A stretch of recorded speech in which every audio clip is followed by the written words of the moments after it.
Good morning from Cairo. Welcome to This Week. Flashpoint, Middle East. Breaking this morning, U.S. warships in position for a possible strike on Syria. Accused of using chemical weapons, has Syria finally crossed a red line? It is very troublesome. Are we on the brink of war? Plus, in Egypt, anarchy on the streets of this key U.S. ally. We're here, on the ground, and anchoring from the region with all the breaking details. And 50 years later, remembering a day that changed the nation. What was at stake that day? The future of America. Was Dr. King's dream fulfilled? The Powerhouse Roundtable weighs in on that and all the week's politics. It's all right here, this Sunday morning. From ABC News, a special edition of This Week with Martha Raddatz in Cairo and Jonathan Karl in Washington starts right now. Good morning. George is off today. We're reporting from a region on the brink, and all eyes are on Syria, where an apparent chemical weapons attack could lead to American military action. Here in Cairo, we're just 100 miles from the Mediterranean Sea, where U.S. warships are now at the ready. This morning, officials tell ABC News that U.S. Navy destroyers now in the Mediterranean could be used to carry out limited military strikes, cruise missile strikes, designed to deter or prevent another chemical attack by the Assad regime if this week's suspected attack is verified. This is clearly a big event of grave concern. That starts getting to some core national interests that the United States has. President Obama has so far been unwilling to militarily intervene in Syria, despite the deaths of more than 100,000 people and a vow he made more than 1 year ago. That's a red line for us, and that there would be enormous consequences if we start seeing movement on the chemical weapons front. With that line possibly crossed, Senator John McCain fears U.S. credibility is now at stake. You can't look at those pictures without being deeply moved. Are we going to just let that go on? So how will President Obama respond? The White House is considering a number of options. And for more on that, let's bring in my colleague Jonathan Karl in Washington. John, what can you tell us?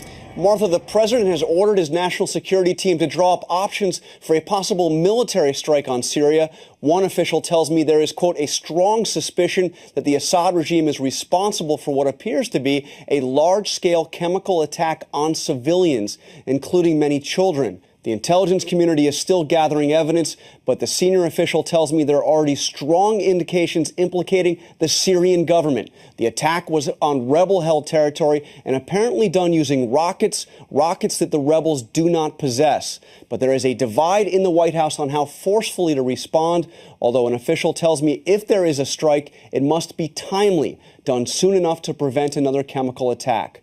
The White House does not want to act alone. U.S. officials are back-channeling through the UN to see if Russia could be convinced to agree to a resolution. Remember, Russia has veto power at the Security Council. If there is no UN authorization, the United States would lead any possible strike. But one senior official tells me, quote, we do not want to do anything on our own. U.S. allies must commit both resources and political will. We'll have more from here in Washington in a few moments, but first let's go back to the region. Martha? Thanks, John. Let's bring in Colonel Steve Ganyard, a veteran fighter pilot and former Marine Corps commander who flew combat missions in the Gulf War and also saw the policy side of these decisions as a Deputy Secretary of State. Welcome, Colonel Ganyard. I want to get right to the question about these possible cruise missile strikes. The White House has made very clear there will be no boots on the ground. So how would these cruise missile strikes work out of the Mediterranean? There are a couple ways it can be done, Martha. One is by launching these cruise missiles from ships at sea that would be out in the eastern Mediterranean, or they can be launched from submarines.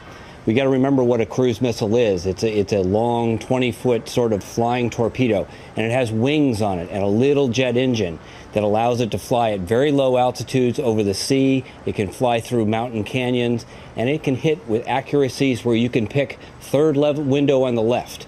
So that kind of accuracy is good. But we also have to remember that they're small warheads and there are not a lot of these missiles. And so right up front, if it's going to be low risk, we know that we're going to be prescribed in the amount of military force we can apply.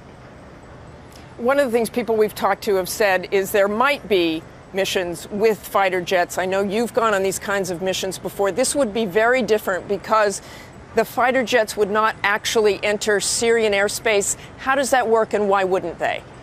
So the idea is that the Syrians have created this sanctuary where their surface-to-air missiles, you can think of it as a dome of sanctuary over Syria.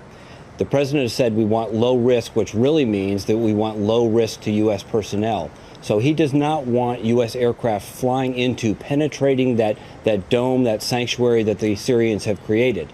And so we will use our aircraft and our bombers to launch glide weapons, standoff weapons from well outside the Syrian surface-to-air missile threat so that our air crews will not be in any danger and can return home safely. Let's talk about targets. Obviously, this is all about chemical weapons. You can't really go after chemical weapons without creating more danger, can you? So talk a little bit about the targets and what the U.S. and whoever joins in could do.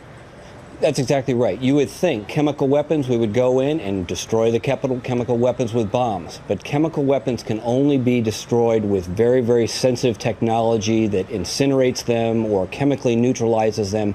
You can't just go in and drop a bomb on a bunker and expect it to neutralize the Syrian chemical capabilities.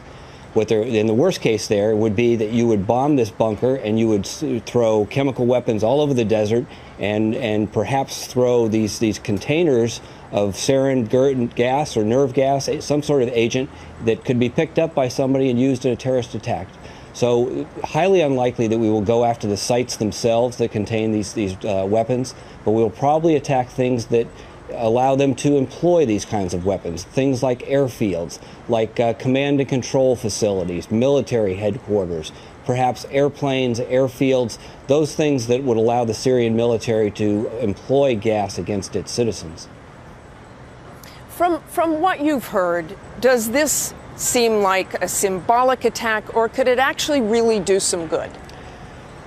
I think we need to temper our expectations. This is a very limited attack. What's being discussed is a very limited military attack. I think the best that we could hope for is to deter Mr. Assad from using chemicals against his people again. But it's not going to help with the refugee problem.